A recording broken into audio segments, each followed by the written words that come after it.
Okay, so let's now look instead of at the atmosphere, let's look at the ocean. It turns out the two, as you saw from the investigation you've been doing lately, that the two are intricately linked. And this has big implications on global climate. So, first of all, ocean currents were first discovered by a very interesting man. His name was Benjamin Franklin. He was one of the founding fathers of the United States. And he was a frequent traveler between Europe and North America. And he was a very curious person. He took a thermometer with him on several of his many trips across the Atlantic Ocean. What he noticed is that some sea captains preferred to take a northward route as they left the Americas and head up towards northern Canada and Iceland as they went across Europe. And he noticed it was very foggy, so he just took a thermometer. What he found is the water was remarkably warm there. But when he took other trips across that did not take that path, the water was considerably colder. And he noticed that when he stayed in the foggy water that was warmer, he got to Europe actually faster, even though he went a greater distance to get there, rather than taking a straight path. So he correctly surmised that there must be a um, a river of water, as he called it, in the ocean, a warm river of water that flowed northward along the coast of the United States and then deflected over to Europe. And it became known as the Gulf Stream. And it carries a lot of water. We're talking like 150 Amazon rivers worth of water is being moved by this thing, by some estimates. And so let's just see what the implications of these ocean movements are and what causes them. Now, uh, it's really important to keep in mind that um, the ocean has a lot of energy in it, a lot of water in it, and warmth and water lead to precipitation, and these are major abiotic factors in most biomes. And so it is no stretch to say that these ocean currents are apart from the sun itself, probably one of the most important abiotic factors on the planet because they're so responsible for distributing temperature and water and nutrients around the globe. So basically, here's how it works. And listen, I'm going to simplify this. It's really, really complex. I mean, if any of you go to college and you measure in oceanography, you're going to tear your hair out trying to learn about this. Ekman spirals, and it's difficult, and it involves very complex math, and we still don't really fully understand it.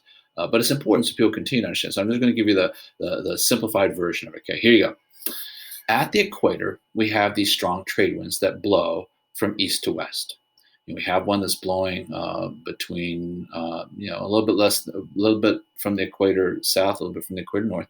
And as these blow, they tend to push, or I should say, drag warm surface water with it. Remember, warm water is less dense; it floats to the top, and it gets dragged along with these winds, forming these warm equatorial currents. So there's a north equatorial current and a south equatorial current in each of the world's major ocean basins, basically being the Atlantic, the Pacific, and the Indian Ocean basins. Now, when these equatorial currents encounter land, they get deflected. And generally, the deflection is caused by the Coriolis effect. So we find that in the northern hemisphere, these things are that this water's now moving away from the equator, and so it's going to deflect uh, to the right, basically, and south of the equator is going to deflect to the left. And so we see this in each of the ocean basins. We get this deflection of these currents. It doesn't show up very well here, but we get this one here. And by the way, these currents were super important to early explorers who were in sailing vessels that were, pretty much at the mercy of the wind and the currents. And so it was vitally important for these mariners during the age of exploration to map out these currents. So each of them has a name. So if you look, like each one of these has its own name. There's so many of these. You have the Canary current. You have the California current. You have the Peru current, and on and on. And there's so many of them. You don't have to worry about that. The reason they have names is just because people who were in sailing vessels needed to know the names of these to help them negotiate where they were going to end up drifting as a consequence of being in the middle of these currents. But the point is, they move in these circular patterns. And when they do, they carry warm water away from the equator in a poleward direction. Now let's just focus in on this Gulf Stream because this is one of the most well studied and pronounced ones. So in the Atlantic Ocean basin, the North Equatorial Current, and like I said, it is complex. Some of it gets pushed up into the Gulf of Mexico and then sneaks back out. But let's just look at this. A lot of it gets pushed this way. It encounters North America, and because of the Coriolis effect, it bends to the right. Now you can see it does this. So it basically warms this part of the ocean, but some of it also leaks up this way along the coast of Greenland. Some of it leaks all the way up here into Norway. And as a consequence of this, warm water from the tropical ocean gets moved and deflected all the way up far into northern Europe and everywhere from, say, England north is far, far, far warmer, like 10 degrees Celsius warmer than it should be, courtesy of this warm water current. So you can see that not only does it change the habitats here, it changes the warm water leads to precipitation. My son is just now leaving London, and he says it rains all the time. That's because you got all the warm water that's causing a lot of precipitation. Now, here's a weird one. Okay, at the equator, and we're going to simplify things here. These equatorial currents, the North Equatorial Current and the South Equatorial Current, they're moving water from the eastern part of the ocean basin to the western part of the ocean basin. And believe it or not, the western side of the ocean basin ends up at a higher level. So sea level in the western Pacific is higher than it is in the eastern Pacific. And it's basically held that way by winds and water currents, holds the water up here. But what happens is some of the water gets to the equator itself.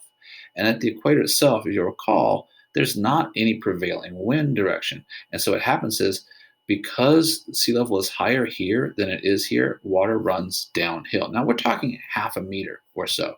But half a meter is enough to set the water in motion. And once it gets in motion, it just remains in motion. So we just have this constant flow of water this way. So we have what we call an equatorial countercurrent in each ocean basin as well. That's located pretty much right on the equator. Now, and again, this one's kind of tricky. Along the eastern sides of ocean basins, so we're talking off the coast of California, off the coast of Peru, off the southwest coast of Africa, off of Europe, southern Europe, at least in northern Africa.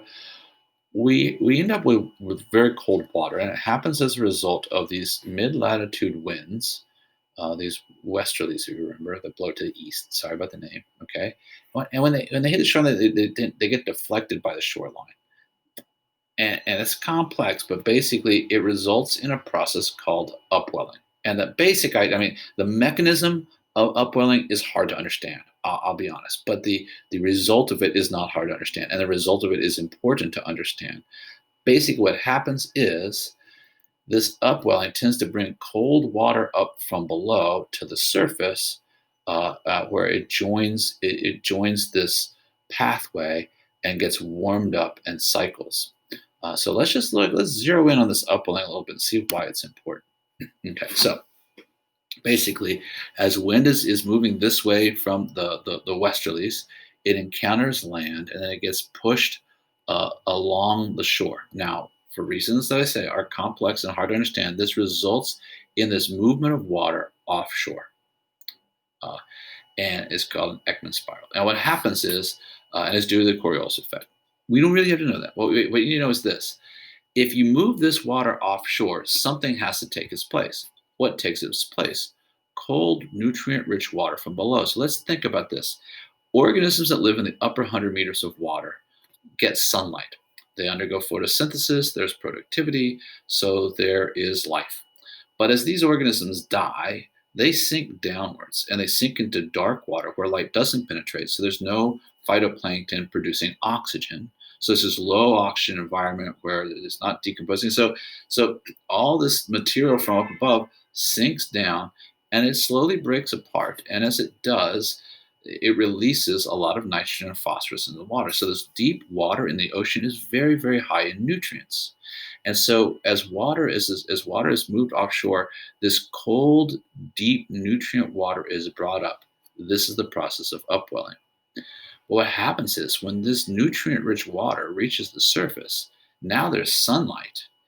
And it's just like dumping fertilizer into a pond. You just have this explosion of productivity, which basically powers a very, very high energy food pyramid. So you find that areas of upwelling tend to have tremendous amounts of sea life. So if we were to go back here off the coast of Peru, this is one of the most productive fisheries in the world. Ditto, ditto, ditto. So this upwelling tends to bring cold, nutrient-rich water to the surface, and that changes the oceanic biomes tremendously. And we really only talk about aquatic biomes, but in the ocean, that top layer is known as the photic zone, and it often doesn't have a whole lot of nutrients in it, but where you have upwelling, it does, and you get a lot of life. And so that is really important to many ecosystems, both in the ocean and on land, because a lot of birds then will feed on those fish and then bring a lot of the energy and nutrients back to the land. Now, if you think about it, we're talking about the movement of energy. Heat energy from the sun is picked up at the equator. It's moved northwards. As it moves northward, this water cools off, and then the cool water comes back. And so essentially what we're doing is we're moderating the temperature of this. If there wasn't ocean water to do this, or let's just say for some reason there was no way for the water to move, it would be super hot at the equator and super, super cold at the poles. Here in Korea, we probably couldn't even stand to live here; it'd be so cold. But it's this stirring motion, this redistribution of heat energy that is caused by these currents that makes life in most of the world as livable as it is. Otherwise, it'd be a lot of tundra. Now, this circular motion forms a thing called a gyre that happens in most ocean basins, but the one in the North Pacific is really pronounced. So the North Equatorial Current comes to Japan. All right, so you got the what's that? Kuroshio Current is called. All right, and then the North Pacific Current, and then the California Current. And so basically, this circular motion happens here, but inside it, there's not a lot of movement of water.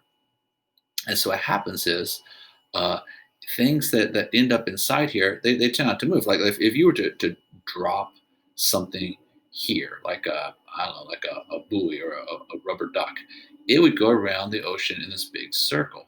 But if you dropped it here, it just sit there. It's not. This water really isn't going anywhere. All right. So let's see what happens. One consequence of this, and you've probably heard of this. It's made the news. There are these patches of trash, this floating garbage in the middle of the Pacific. So basically, there's two main ones. We have the western garbage patch off the coast of Japan, and we have a larger one over here in the eastern part of the Pacific Basin off the coast of California. And basically, what happens is trash from fishing boats, trash that there's countries that just dump garbage off at sea. Well, a lot of this garbage, but plastic garbage, styrofoam, it floats. And so what happens is it gets stuck in these circular patterns. So as this goes like this, there's subgyres that just keep it where it is. And so it just, as we add more trash to the ocean, it ends up getting trapped here. So I'm sure you've heard of this. It is upsetting as far as ecological problems to concern ourselves with. It's more visible and therefore visceral, but honestly, of all the things we should be worried about, it's pretty far down the list. I mean, a lot of people are pretty freaked out by it. I mean, look at it. If you saw this, you'd be like, what the heck? We've got to do something about this. And sure, I agree. But if you think about what is this doing to the world's ecology, it's really not doing that much. So as much of an eyesore as it is, and as much as I would like to see it cleaned up, I think we should put our efforts into things that have more of an impact on ecosystems. And I mean, if you see a picture of like some, marine mammal with plastic around it, I mean, yeah, your heart goes. But honestly, when you look at how many are dying as a result of that, it's not nearly as many as are dying from, say, climate change.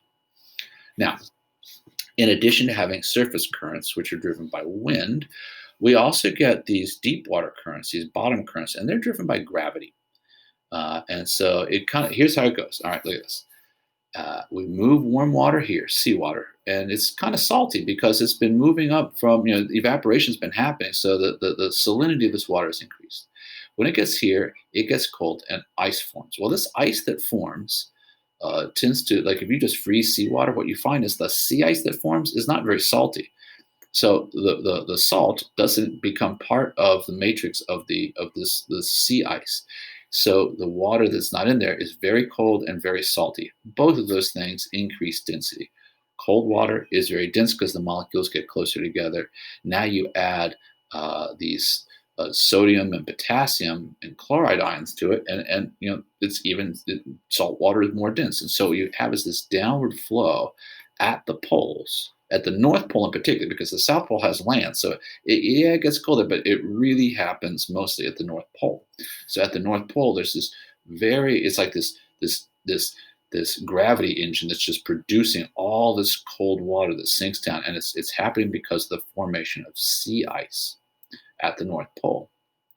Now, when that sinks to the bottom, and I know this is going to run counter to what I was just showing you pictures of in terms of the ocean currents, this is something that we need to discuss, and I get it's a little bit hard to envision, but please trust me, the warm water currents are mostly driven by the winds.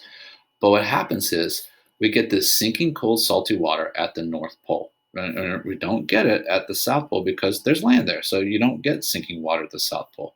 So at this point here, we're beginning this process of forming this very high density, cold, salty water current that sinks to the bottom of the ocean.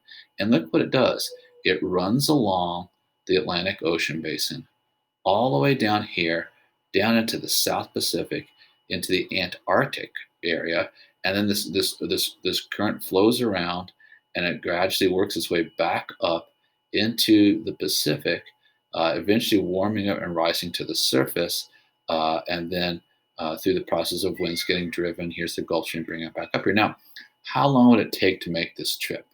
So you were a water molecule, and you sank here. When would you make the trip all the way around and come back to about 1,000 years? But it's a real thing, and it's been well studied. And basically, they call it the global ocean conveyor belt. And essentially, what it's doing is it's moving uh, cold water here. So it's taking low energy water, and it's moving around the world and replacing with higher energy water from the sun. So it's redistributing sun water all across the world. So this global conveyor belt is super important at keeping the world's biomes the way they are. Without it, the north would be the north and south would be amazingly cold, and the equatorial regions would be amazingly hot. So we need this conveyor belt. Problem we're finding is this: global warming, which is the most important problem we face, is causing Greenland to melt. And as Greenland melts, as this glacial ice melts, it pours into the polar ocean. Well, guess what? There's no salt in this water, so there's been a freshening of the polar ocean. It's becoming less salty. So what happens is when seawater forms, it's not as salty, it's not as dense, so it's not sinking as aggressively. So what does that mean? That means this cold water current isn't being pushed as aggressively. It's slowing down. Now, believe it or not, and as hard to believe as it is, this is causing not just a slowing down of this motion here, it's also causing a slowing of all the currents associated with it, including the Gulf Stream. And what we find now is that the Gulf Stream, yeah, so this is a more detailed version of the conveyor belt. Since this is not flowing as strongly, this is not flowing as strongly. In fact, studies have shown recently that they think that the flow of the Gulf Stream is like at the weakest level it's been. Then they're using different techniques for trying to look back using historical records, but probably the weakest has been in 1,600 years. So the flow of warm water is being slowed down by the slowing of the flow of cold water to the bottom of the ocean. And now what does that mean? Well, it means that if I move less warm water this way, this part of the world that's being warmed stops getting warmed.